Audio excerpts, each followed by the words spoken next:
اعوذ باللہ من الشیطان الرجیم بسم اللہ الرحمن الرحیم۔ السلام علیکم دوستو، ذرا تصور کیجئے ایک ایسا پہاڑ جو پوری دنیا کو اپنے حصار میں لیے ہوئے ہو، ایک ایسی سرزمین جہاں جنات کی بستیاں آباد ہوں، جہاں پر اسرار مخلوقات رہتی ہو اور جہاں عام انسان کا پہنچنا تقریباً ناممکن سمجھا جاتا ہو۔ صدیوں سے ایک نام لوگوں کے دل و دماغ پر چھایا ہوا ہے، ایک نام ایسا جس نے شاعروں کو متاثر کیا، قصہ گوہوں کو نئی کہانیاں دیں اور مہم جوؤں کو اپنی طرف کھینچا۔ یہ نام ہے کوہ کاف کا۔ مگر سوال یہ ہے کہ کیا کوہ کاف واقعی موجود تھا یا یہ صرف ایک افسانوی دنیا کا حصہ ہے؟ آخر اس پہاڑ کے بارے میں اتنی پر اسرار کہانیاں کیوں مشہور ہوئیں؟ آج کی اس تفصیلی ویڈیو میں ہم کوہ کاف کے راز، تاریخ، روایات اور حقیقت کا جائزہ لیں گے۔ دوستو، کوہ کاف کا ذکر سب سے زیادہ فارسی داستانوں، لوک کہانیوں اور قدیم روایات میں ملتا ہے۔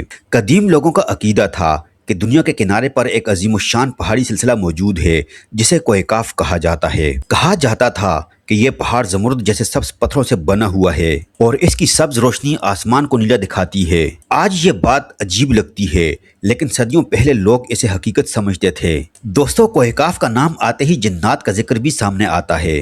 پرانی روایات کے مطابق جنات کی بڑی سلطنتیں کوہ کاف کے پار واقع تھیں۔ کہا جاتا تھا کہ جنات کے بادشاہ وہاں حکومت کرتے تھے اور ان کے شہر انسانی نظروں سے پوشیدہ تھے۔ کچھ کہانیوں میں بیان کیا گیا ہے کہ اگر کوئی انسان غلطی سے ان علاقوں میں پہنچ جائے تو وہ حیرت انگیز واقعات کا سامنا کرتا ہے۔ یہی وجہ ہے کہ کوہ کاف کا نام ہمیشہ اسرار اور خوف کے ساتھ لیا جاتا رہا۔ قدیم زمانوں میں، قدیم داستانوں میں کوہ کاف کو پریوں کی سرزمین بھی کہا گیا ہے۔ کہا جاتا تھا کہ وہاں بے حد خوبصورت پریاں رہتی ہیں جن کے محلات سونے اور قیمتی جواہرات سے بنے ہوئے ہیں۔ ان کہانیوں میں اکثر ایک شہزادہ یا بہادر نوجوان کسی مقصد کے لیے کوہ کاف کا سفر کرتا ہے اور راستے میں بے شمار آزمائشوں سے گزرتا ہے۔ یہ داستانیں آج بھی فارسی اور اردو ادب کا حصہ ہیں۔ قدیم فارسی اور مشرقی داستانوں کے مطابق کوہ کاف صرف ایک پہاڑ نہیں تھا بلکہ عجیب و غریب مخلوقات کی سرزمین سمجھا جاتا تھا۔ یاد رہے کہ یہ زیادہ تر لوگ کہانیوں اور افسانوی روایت پر مبنی ہیں، تاریخی طور پر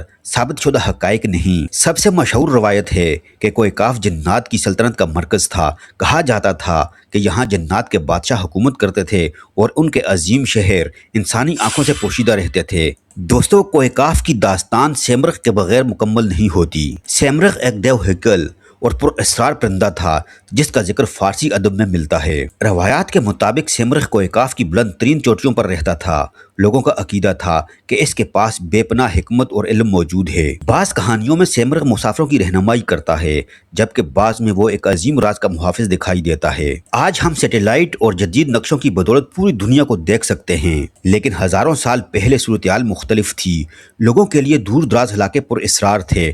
جہاں معلومات ختم ہو جاتی وہاں افسانے جنم لیتے تھے۔ ممکن ہے کوہ کاف کا تصور بھی انہی نامعلوم حلقوں سے پیدا ہوا ہو۔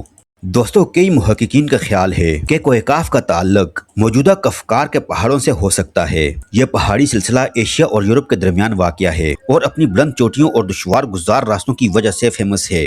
قدیم زمانے میں جب مسافر ان علاقوں کے بارے میں حیران کن باتیں سناتے تھے تو ممکن ہے وقت کے ساتھ وہ کہانیاں افسانوی شکل اختیار کر گئی ہوں۔ کوہ کاف صرف ایک پہاڑ نہیں بلکہ ایک علامت بھی بن گیا۔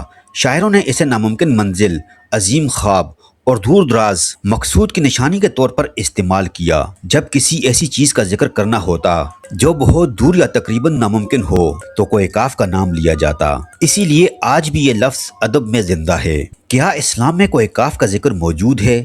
یہ ایک اہم سوال ہے۔ قرآن کریم میں کوہ کاف کا واضح ذکر موجود نہیں۔ بعض روایات میں اس کا نام ملتا ہے لیکن معتبر اسلامی علماء کی بڑی تعداد انہیں مضبوط تاریخی ثبوت نہیں سمجھتی۔ اسی لیے کوہ کاف کو اسلامی عقیدے کا حصہ نہیں سمجھا جاتا بلکہ اسے زیادہ تر تاریخی اور داستانوی روایات کے تناظر میں دیکھا جاتا ہے۔ کئی قدیم کہانیوں میں ایسے عجیب و غریب جانور اور عجیب مخلوقات کا ذکر ملتا ہے جو کوہ کاف کے اطراف میں رہتی تھیں۔ کسی داستان میں اڑنے والے گھوڑے ہیں، کسی میں دیو ہیکل، کسی میں اژدہا اور کسی میں ایسی مخلوقات جنہیں انسان نے کبھی نہیں دیکھا۔ یہ تمام عناصر کوہ کاف کے راز کو مزید گہرا کرتے ہیں۔ دوستو، یہ انسانی فطرت ہے کہ وہ نامعلوم چیزوں کے بارے میں جاننا چاہتا ہے۔